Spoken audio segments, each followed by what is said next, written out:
The scrapping of the morning show that consists of Keyshawn Johnson, Jay Williams, and Max Kellerman is one of a series of moves that is forthcoming for ESPN. Let's talk first off about why they're doing this. ESPN is de-emphasizing national radio. That's been apparent for a while now. In the previous layoffs of behind the scenes people, they took a big chunk of their staff that were in radio.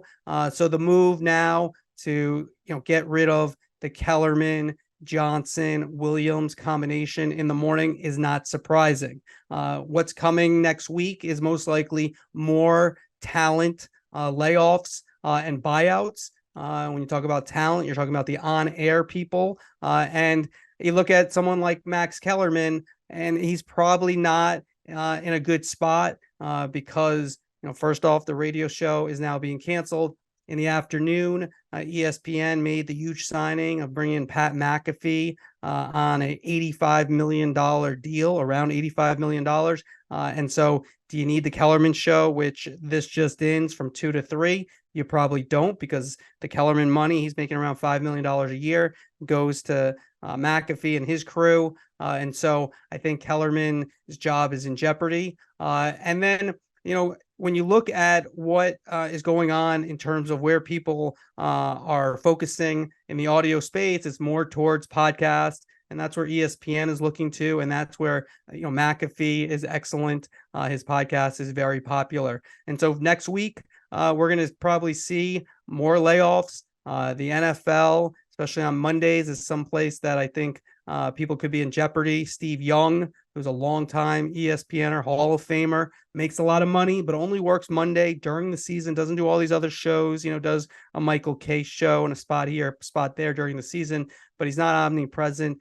And if you're not a needle mover and you don't work a lot and you're not giving a lot of innings, you're not eating a lot of innings, then you're in jeopardy. And I think you're going to see that in the layoffs that are coming. And then the way ESPN approaches it in the coming years, in terms of people, when their contracts are up, they're going to ask, are you a needle mover? And if you're not, you could stay, but probably not at a big raise, if a raise at all. But if you are a needle mover, that's where the big money comes in for the Pat McAfees, the Stephen A's, the Scott Van Pelts, the Joe Buxton, the Troy Aikmans, and those people will be just fine. It's the middle class which will get hit the hardest. Keyshawn Johnson just signed a 5-year, around $18 million contract. He's about a year in on that deal. And so ESPN could choose to buy him out, which if they do, Keyshawn would still get all his money, or at least there'd be a negotiation for him to keep all his money, and he has the total right to get paid. This is something that businesses do, the write-offs. No one really understands this except Wall Street, because ultimately you're going to pay the person anyway, and then they're not going to work. I do think it works out kind of well for Keyshawn, number of reasons. Number one, now they could move him off radio and have him do more NFL. Obviously, the number one pick of the Jets and the Heisman Trophy winner. And he has expertise there, already on NFL Live. So that's a possibility. The other possibility is they do buy him out. And I do think he would be a candidate, not necessarily, might not happen, but he'd be a candidate to join Skip Bayless at FS1 on Undisputed. Keyshawn lives in LA now, so that's where Bayless does his program. And so it could work out real well for Johnson if he were to get bought out and then to hook up with FS1 and work from LA, which is simpler than traveling across the country, which he does. He works out of LA right now and then also comes to Bristol. Then Jay Williams was a guy who was on NBA Countdown, was on this morning show, and now both those things look like they're going to be done.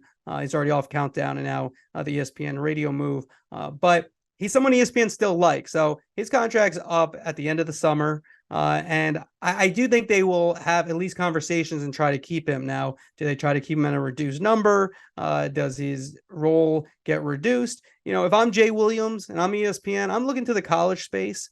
He was doing well in college basketball. Then they moved him. They liked him. They moved him to NBA. They moved him to being a morning talk show host. But I would look at the college basketball arena and see if there's a role for Jay Williams as a studio guy, maybe call some games. I think there's a lot you could do with Jay Williams on that avenue, and maybe, get back into the NBA even more. He already does a lot of get up.